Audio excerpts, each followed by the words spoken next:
আপনার মোবাইলে তেমন কিছু নেই, কিন্তু আপনার মোবাইলের স্টোরেজটা একবারে ফুল দেখাচ্ছে, যার কারণে আপনি মোবাইলে ছবি তুলতে পারেন, মোবাইলে কোনো ভিডিও বা কিছু আপলোড দিতে পারছেন না, কোনো অ্যাপস আপলোড দিতে পারছেন না, আপনার মোবাইল স্লো কাজ করছে, কোনো ফাস্ট কাজ করছে না। আজকের ভিডিওতে আমি এমন প্রসেসিং দেখাবো, আপনার মোবাইলটা একবারে স্টোরেজ আপনি খালি করে নিতে পারবেন এবং সেখানে ফটো ভিডিও সব কিছু আপলোড করতে পারবেন এবং আপনার মোবাইলটা ফাস্টলি কাজ করবে। তো বন্ধুরা, মোবাইলটা পুরাতন নতুন যেটাই হোক না কেন, আমি আপনার যত পুরাতন মোবাইল হোক না কেন, আজকে আমি আপনাকে এমন প্রসেসিং দেখাবো যেটা থেকে আপনি উপকৃত হবেন। প্রিয় বন্ধুরা, এই ধরনের ভিডিও যদি আপনার ভালো লেগে থাকে তাহলে অবশ্যই আমার চ্যানেলটিকে সাবস্ক্রাইব দিতে ভুলবেন না। আর যারা ফেসবুক পেজ থেকে দেখছেন, পেজটিকে ফলো দিয়ে পরবর্তী ভিডিওটি কন্টিনিউ করবেন। তো চলুন ভিডিওটি শুরু করা যাক। তো বন্ধুরা, আমরা চলে আসলাম আমাদের মোবাইলের স্ক্রিনে আসার পরে আমি সরাসরি চলে যাব আমার মোবাইলের সেটিংস অপশনে। আপনি আপনার মোবাইলের সেটিংস অপশনে আসবেন, আসার পরে একটু স্ক্রল করে নিচে আসবেন। নিচে এসে আপনি বের করবেন অ্যাপস ম্যানেজার অথবা অ্যাপস সেটিং। ঠিক আছে, আপনার অ্যাপ সেটিং থাকতে পারে, অ্যাপ ম্যানেজার থাকতে পারে, যাই হোক আমি অ্যাপসে চলে গেলাম। অ্যাপসে যাওয়ার পরে আপনি দেখবেন আপনার এখানে সকল ধরনের অ্যাপস রয়েছে। ঠিক আছে, তো আপনি ধরুন আপনি একটি অ্যাপ সিলেক্ট করলেন।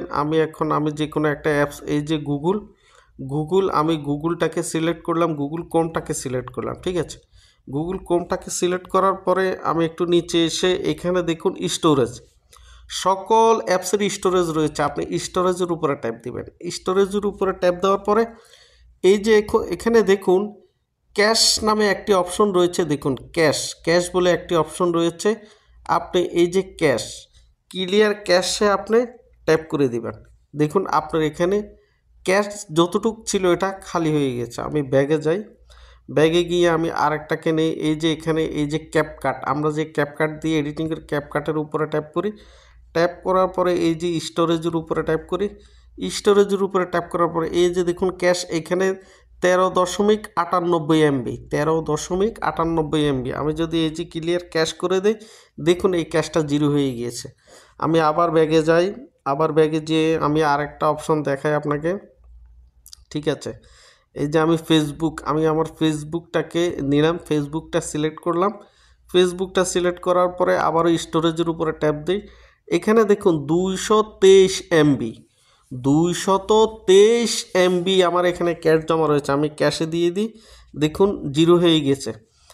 এই দেখুন 223 আমার খালি হয়ে গিয়েছে। আমি ব্যাগে যাচ্ছি। তো এইভাবে দেখেন আপনি আপনার সব অ্যাপসকে ঠিক এইভাবে আমি যেভাবে দেখাচ্ছি ঠিক এইভাবে আমি এই যে হোয়াটসঅ্যাপকে সিলেক্ট করলাম, হোয়াটসঅ্যাপের এই স্টোরে ট্যাপ করলাম।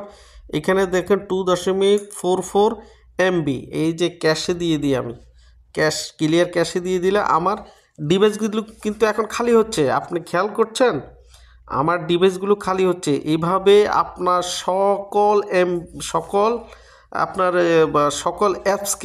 সকল অ্যাপসকে আপনি এভাবে ক্লিয়ার ক্যাশ করে দিবেন। এই যে আপনি যদি ফেসবুকে করেন, ফেসবুকের ক্লিয়ার ক্যাশ কোনো প্রবলেম হবে না। ক্লিয়ার ডাটা, যে কোনো অ্যাপসের ক্লিয়ার ডাটা যদি দেন তাহলে আপনাকে আবার লগ ইন করতে হবে, ইনস্টল করতে হবে। তো এই ক্ষেত্রে আপনি অবশ্যই ফেসবুক দেওয়ার সময় একটু সাবধান থাকবেন। ক্লিয়ার ক্যাশ দেওয়ার আগে ক্লিয়ার ক্যাশ দিতে পারবেন, সমস্যা নেই। ক্লিয়ার ডাটা দেওয়ার আগে আপনি সাবধান থাকবেন, কারণ যদি আপনার আপনার পাসওয়ার্ড সব কিছু ঠিকঠাক থাকে, মনে থাকে, আপনি দিতে পারবেন।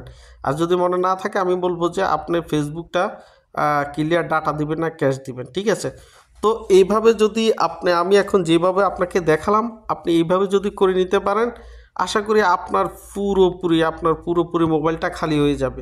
আপনি এইভাবে প্রতিটা অ্যাপসকে আপনি এইভাবে ক্লিয়ার ক্যাশ দিয়ে দিবেন, তাহলে আপনি দেখবেন আপনার মোবাইলটা আগের থেকে অনেক বেশি স্পিড হয়ে যাবে, অনেক স্পিডে চলবে।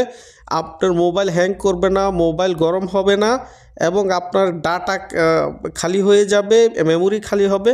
আপনি তখন ফটো তুলতে পারবেন, অ্যাপ ডাউনলোড করতে পারবেন। আশা করি আপনি বুঝতে পেরেছেন। তো বন্ধুরা, আশা করি এই ভিডিও থেকে আপনি ভালো কিছু শিখতে পেরেছেন। যদি এই ভিডিওটা আপনার ভালো লেগে থাকে তাহলে ভিডিওটা শেয়ার দিয়ে আপনার অন্যান্য বন্ধুদেরকে দেখার জন্য সুযোগ করে দিবেন। দেখা হবে নতুন আরেকটি ভিডিওতে। সে পর্যন্ত সবাই ভালো থাকবেন। সবাইকে আল্লাহ হাফেজ, আসসালামু আলাইকুম।